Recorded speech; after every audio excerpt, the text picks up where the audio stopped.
So I came across an interesting topic here. I've been wanting to put this out there about Ethiopian monks that are, walking for peace, and they so happen to start walking for peace at my hometown.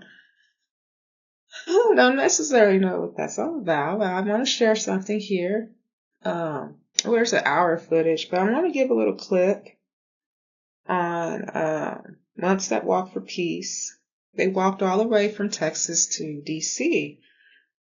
So this also has something to pertain to Neptune and Aries in 1200s. Monks that there was a big movement for monks. But let's see here. At Les Schwab, you get more tires we design ourselves for the race that you drive. Well, after more than 100 days of walking for peace, the Buddhist monks tonight have arrived in Washington, D.C.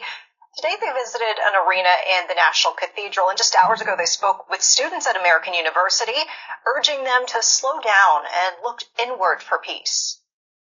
It's always with us. But like I said, we are way too busy to see it, to live with it. And that is why us venerable monks walk in, hoping that to raise this awareness so that all people along the road who will meet, that can slow down, that can stop from doing everything else, to look back within to find that peace. The monks will mark the end of their walk tomorrow with appearances at Lincoln Memorial and a stop at Maryland's Capitol. You see all the law enforcement badges on his robes. Yeah. I know they got some of those. So peace is from within. Right, it's from within. We have to calm ourselves. I'm not trying to be opinionated here. It's like a duh moment. Peace starts from the self. So, with that being said, let me give an overview of the Buddhist walk for peace. I thought they were Ethiopian.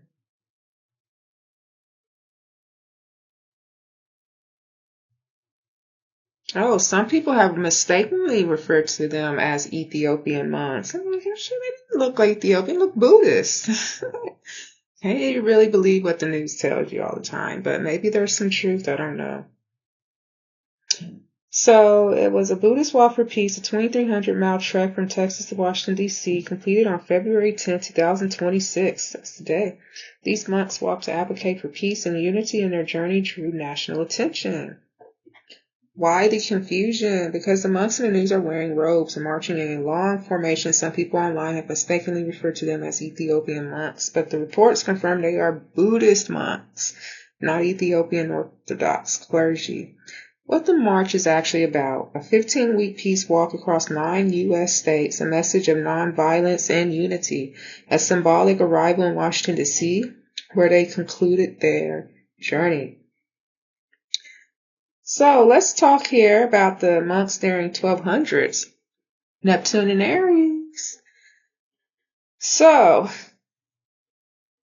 when Neptune, the planet of mysticism, devotion, collective imagination, spiritual longing, moves into Aries, sign of warriors, crusades, initiation, and militant identity, you consistently see monastic or spiritual movements that become active, mobile, militant, or publicly visible.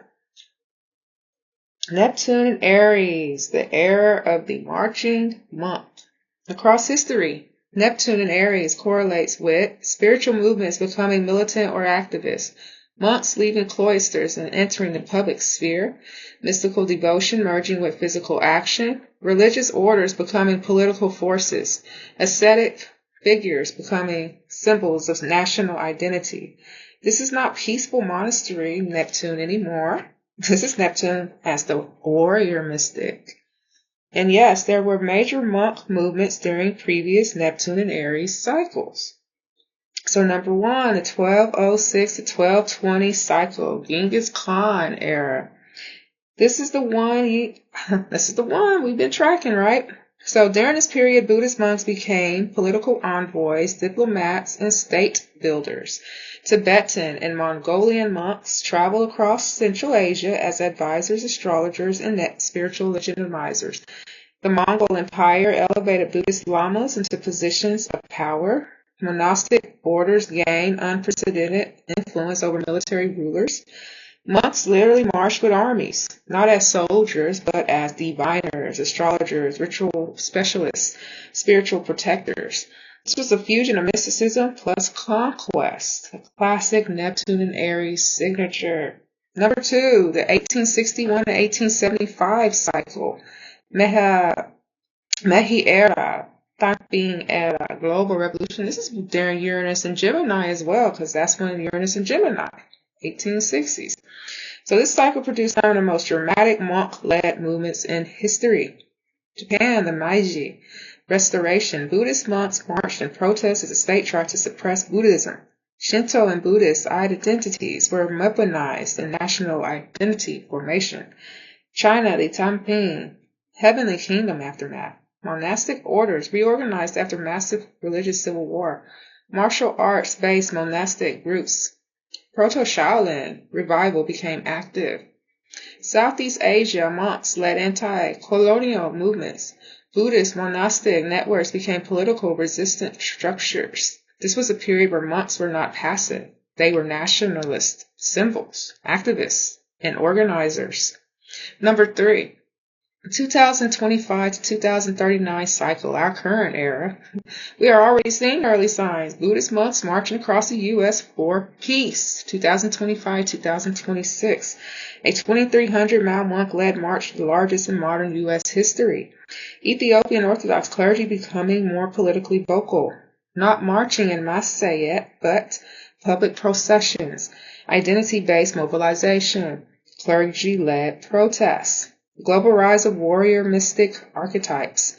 Monks, priests, and spiritual influencers entering activism. Ooh, let's do this. Religious identity merging with political identity. Mystical language used to justify action, protest, or resistance. This is exactly what Neptune Aries does. It puts the robe on the battlefield. Why monks become active under Neptune and Aries? Neptune equals mysticism, devotion, collective imagination. Aries equals action, conflict, identity, initiation. Together they create the spiritual warrior.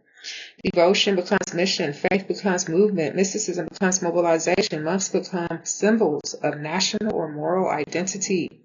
This is the archetype of the crusader, the pilgrim, the marching monk, the ascetic activist, the mystic who takes to the streets. It's the end of passive spirituality and the beginning of embodied activist spirituality. So to answer our question, yes, every Neptune and Aries era produces major monk movements. Not always violent, but always mobile, public, politically symbolic, identity-defining, spiritually charged. And the 2025-2039 cycle is already echoing the past. So I wrote a book. It's more of a metaphysical book. However,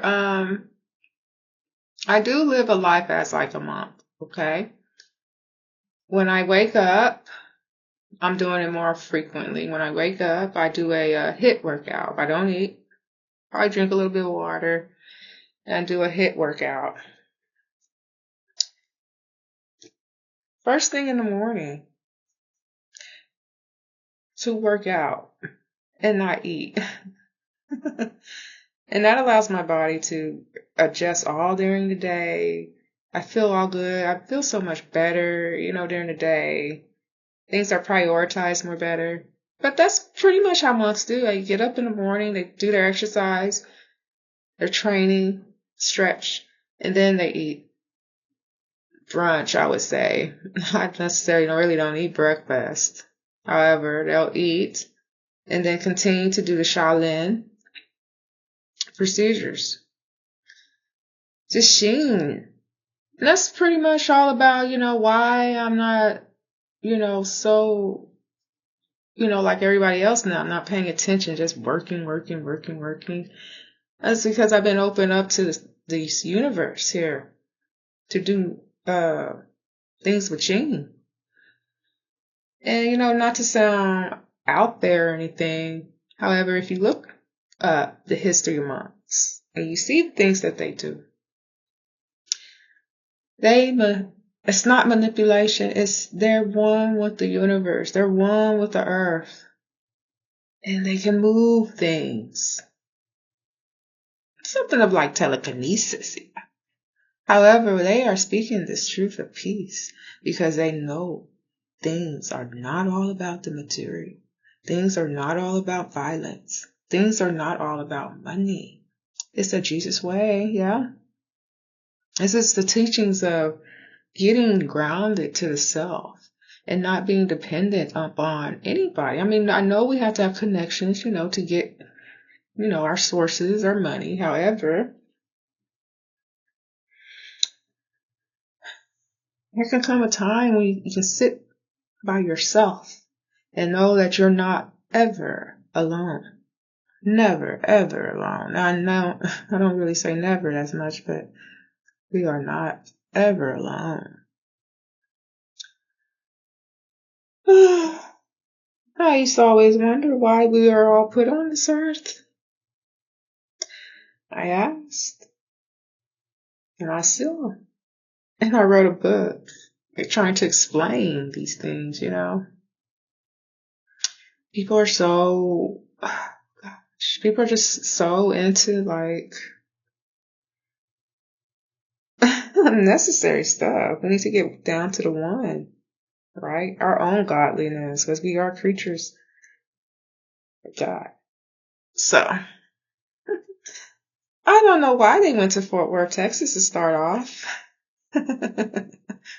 I don't know why. And then it's in Washington, D.C. But yeah, I live a life as a monk, a nun, if you want to partake that, right? I try to at least, because that's the way for me to go. Okie dokie.